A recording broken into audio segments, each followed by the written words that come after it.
Bonjour à tous, bienvenue sur notre émission Parlons de livres, plateforme destinée à promouvoir la lecture. Nous souhaitons sur cette plateforme inciter un plus grand nombre de personnes à s'intéresser à la lecture. La lecture a tellement de bienfaits. La lecture stimule le cerveau. La lecture accroît nos connaissances. Le savoir est une arme. La lecture accroît la concentration. La lecture développe l'esprit critique et les capacités d'analyse. La lecture, simplement, nous aide à améliorer notre vocabulaire. Et aussi, la lecture est un bon divertissement. Bonjour à toutes et à tous, bienvenue sur Parlons de livres. Aujourd'hui, j'ai le plaisir d'accueillir un auteur que vous connaissez peut-être déjà parce qu'il est déjà venu sur cette même plateforme. Alors, il revient avec un titre à la fois sensible, mythique et magistralement écrit. Il s'agit de Vincent Robin Gaziti. Bonjour Vincent. Bonjour Judith, merci de me recevoir. C'est toujours un plaisir. Alors, ma première question va donc être celle-ci. Comment est né ce désir de raconter en tissant autant de traditions, comme je l'ai lu dans le livre de Plume? Alors, il y a plusieurs aspects. Le premier, c'est comme on en avait discuté dans nos premières interviews, parce que je sais que vos auditeurs et vos spectateurs nous suivent. On avait parlé de la Chine-Afrique, puisque mon épouse est chinoise et on avait eu l'occasion de travailler pour des grands groupes chinois en Afrique. Donc, on a aussi une fille. Et j'ai eu envie de raconter à ma fille l'histoire des relations entre la France et la Chine et de lui montrer que c'était pas deux blocs séparés, mais que à travers l'histoire, il y avait toujours eu des échanges et que c'était une longue histoire de communication et que les deux n'avaient jamais été séparés comme on essaie de le prétendre aujourd'hui, parce qu'on est quand même dans un monde où on parle beaucoup de séparation, de blocs, de choc des cultures, et j'avais vraiment envie de m'inscrire contre ça. Donc, le média principal de cette communication, c'était la Route de la Soie.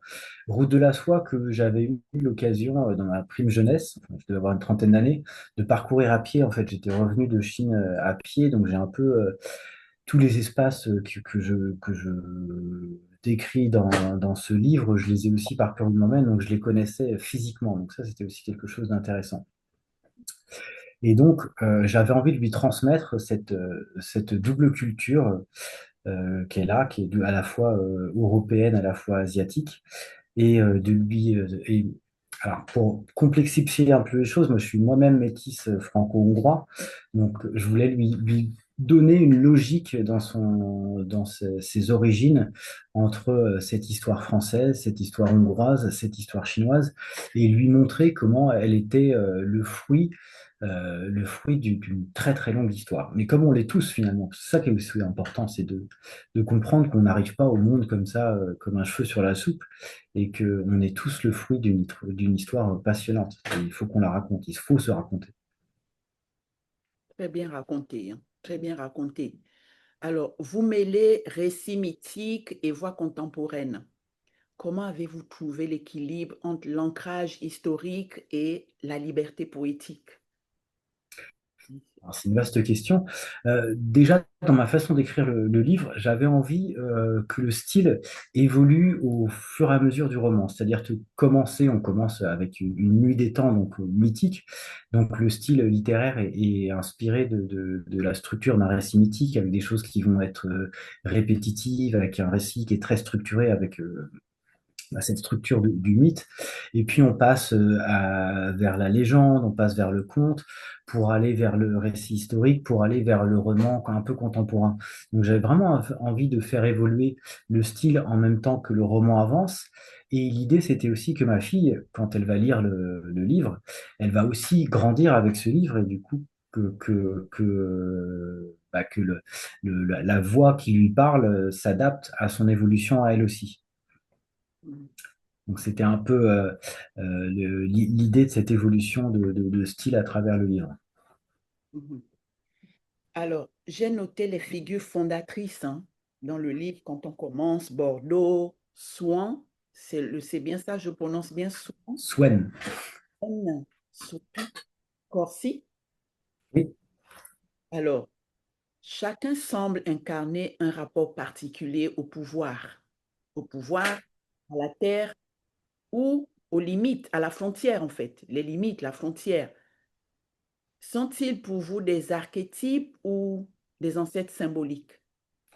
ils sont complètement des archétypes, mais d'ailleurs, tous les personnages, qu'ils soient réels ou inventés ou mythologiques, sont tous des archétypes. On trouve des rois, des princesses, des impératrices, des aventuriers, des nomades.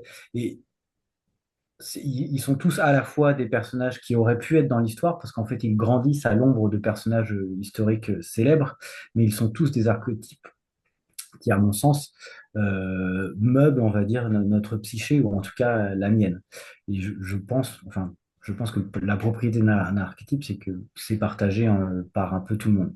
Donc ils sont vraiment des archétypes.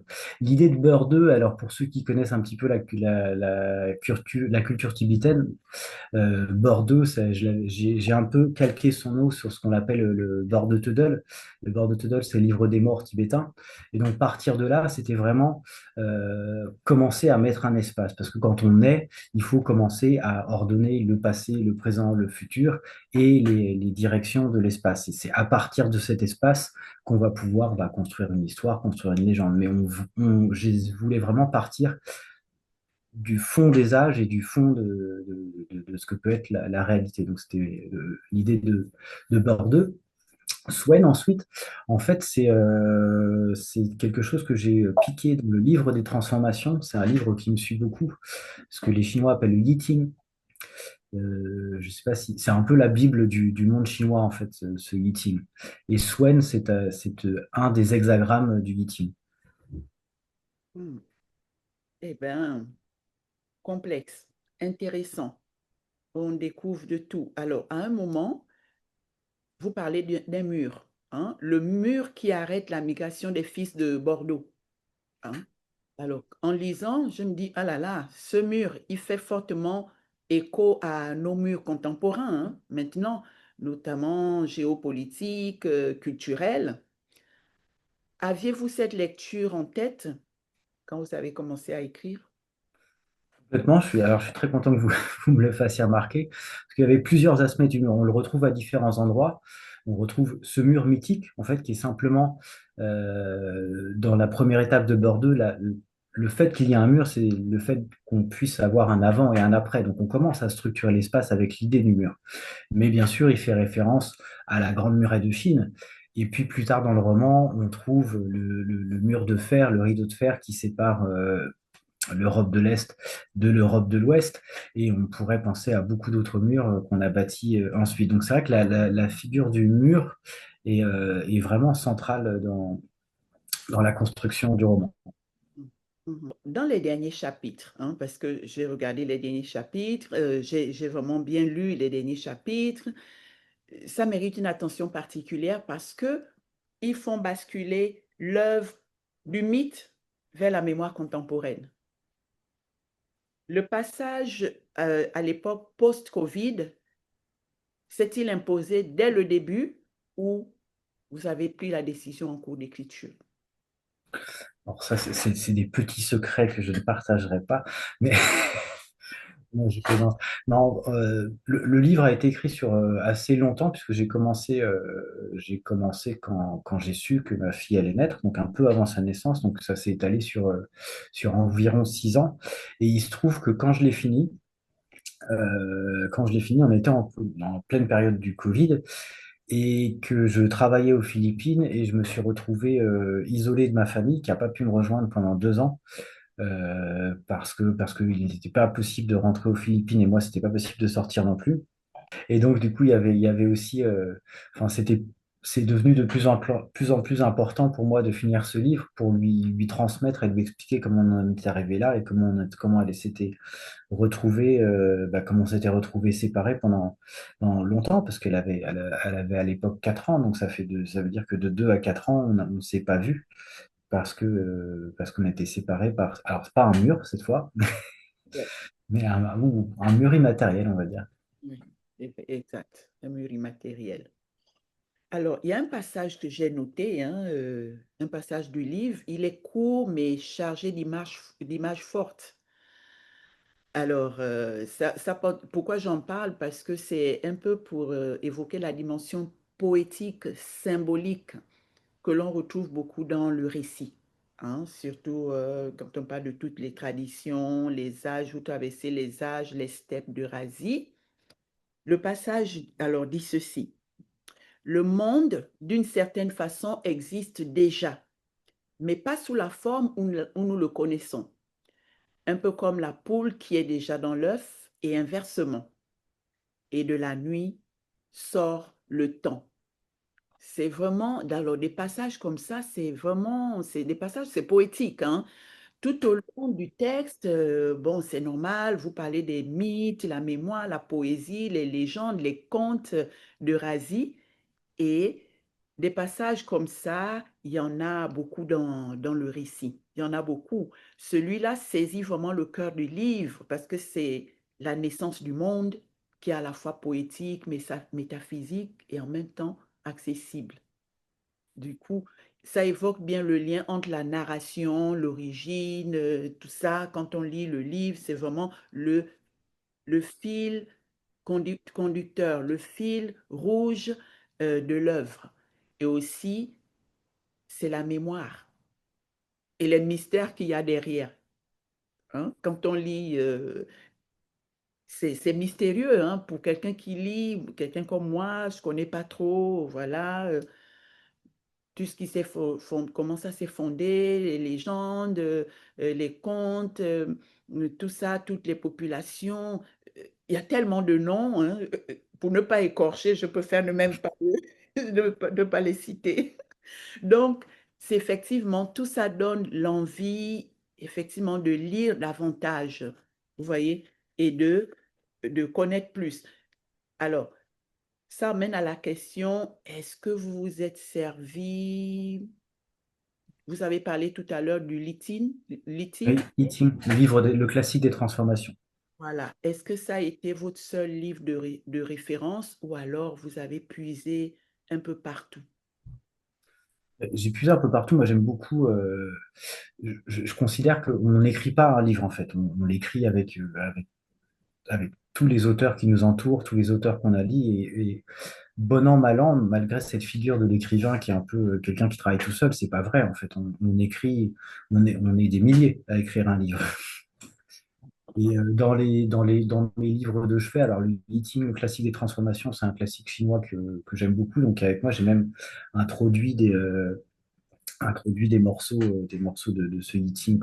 J'espère qu'on les voit pas, mais mais il y a des bouts des fois que j'utilise. J'aime bien fonctionner un petit peu comme vous savez quand on fait du hip-hop, ou quand on scratch, quand on utilise des samples de musique. Je fonctionne un peu pareil en littérature. J'aime beaucoup ça.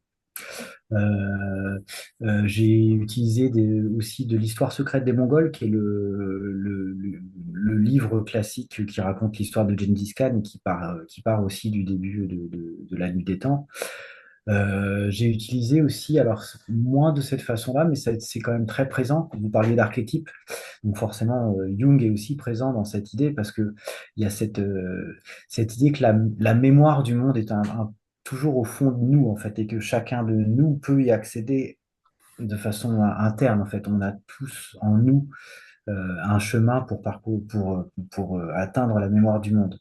Et ça, c'est quelque chose qui est très présent dans les théories de Jung et qui m'a beaucoup été intéressé aussi de voir que j'aime bien l'idée que la vérité, c'est un mélange de fiction et de faits et, et que ça se fabrique. C'est une construction. Ça ne veut pas dire que la vérité n'existe pas, mais ça reste une construction. La vérité ultime, elle nous échappera tout le temps. Je ne dis pas qu'elle n'existe pas, mais pour s'en rapprocher, on est obligé de construire une vérité intellectuelle. Et ça, il me semble que Jung en parle très bien et cette idée d'archétype aussi rejoint ça. Mhm. Et oui, c'est dans les derniers chapitres, effectivement, que le personnage, ou plutôt le motif de Plume, prend tout son sens, en fait, dans les derniers chapitres. Alors,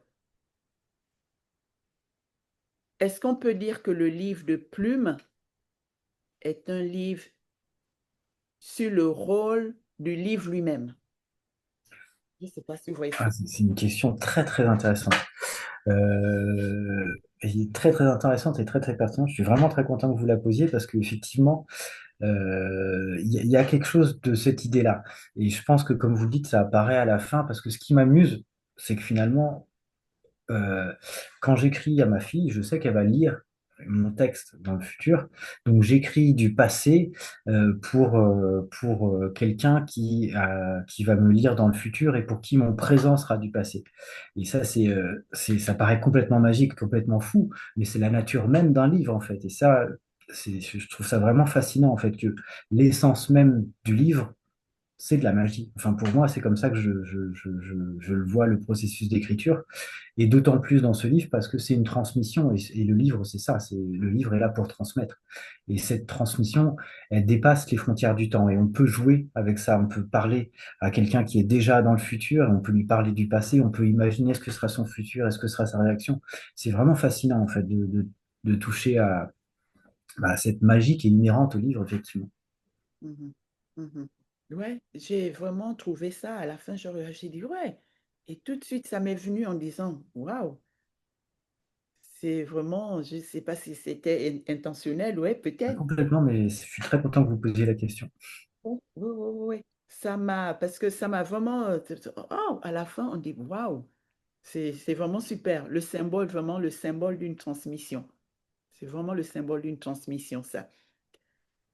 Alors, on a l'impression qu'après un immense détour par les âges et les peuples, on revient au tout début à la voix qui raconte, hein?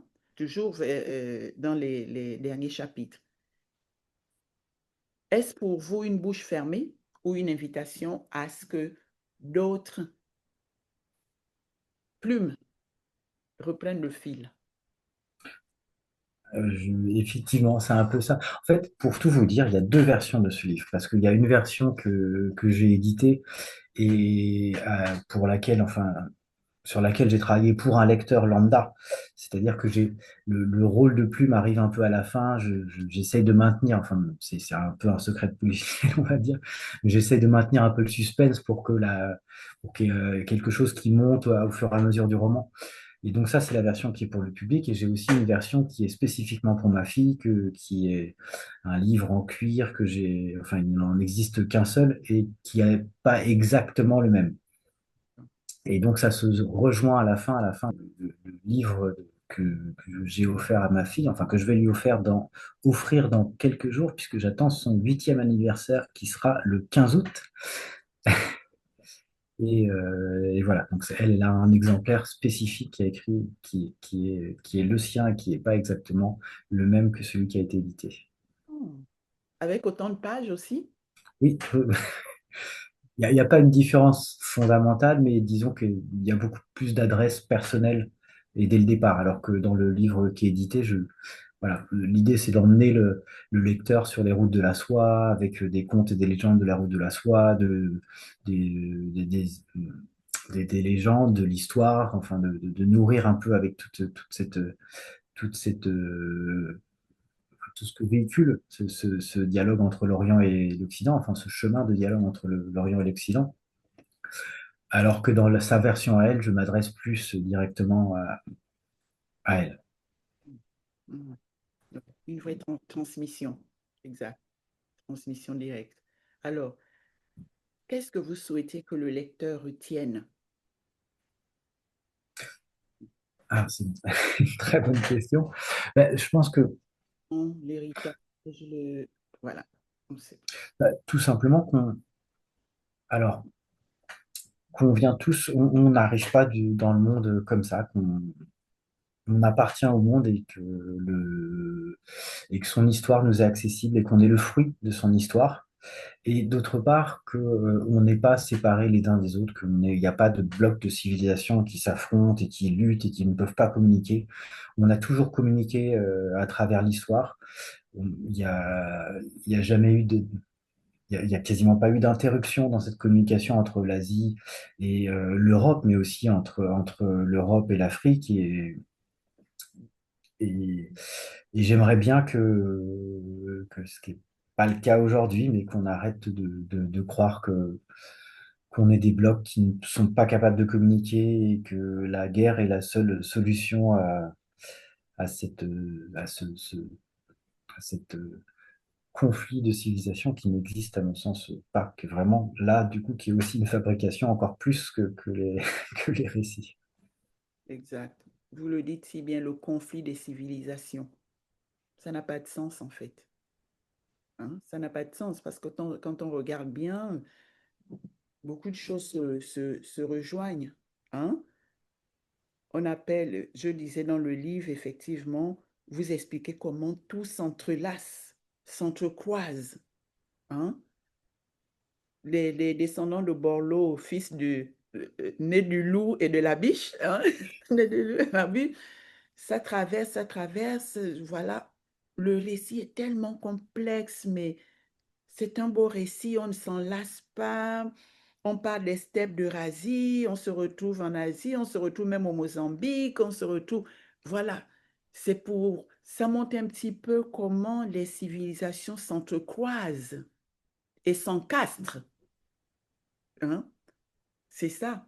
Vraiment c'est intéressant, mesdames et messieurs, à lire le livre de Plume de Monsieur Vincent Robin Gaziti. Qu'est-ce que je peux dire?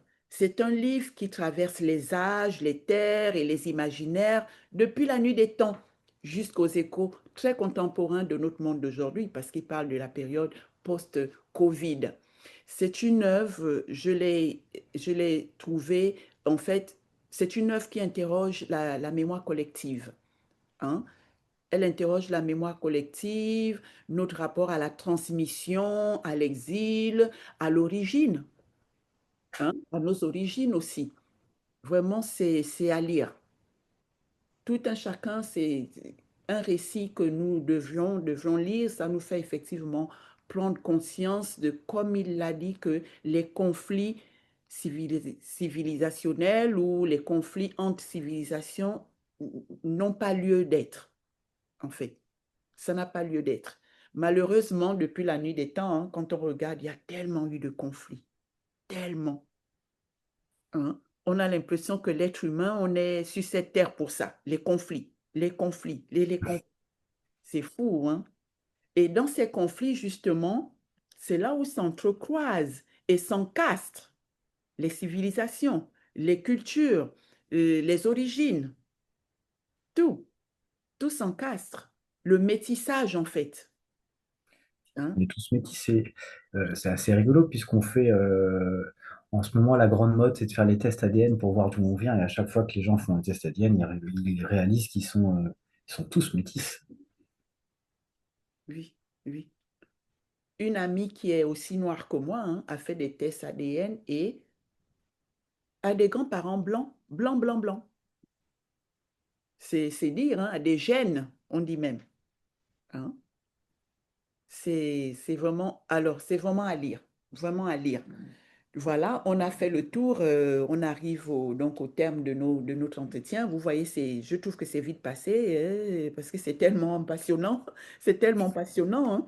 On peut rester. Si vous avez quelque chose à rajouter, Bah, déjà, vous remercier parce que ça fait plusieurs fois qu'on se rencontre électroniquement, puisqu'à chaque fois, on est un peu dans des endroits différents de la planète avec des horaires complètement différents. Et c'est toujours un plaisir de discuter avec vous et de vous parler de mon travail. Et j'espère qu'on aura l'occasion de le faire sur le prochain. oui, oui, oui, j'espère. C'est toujours un plaisir, vraiment toujours un plaisir de vous lire.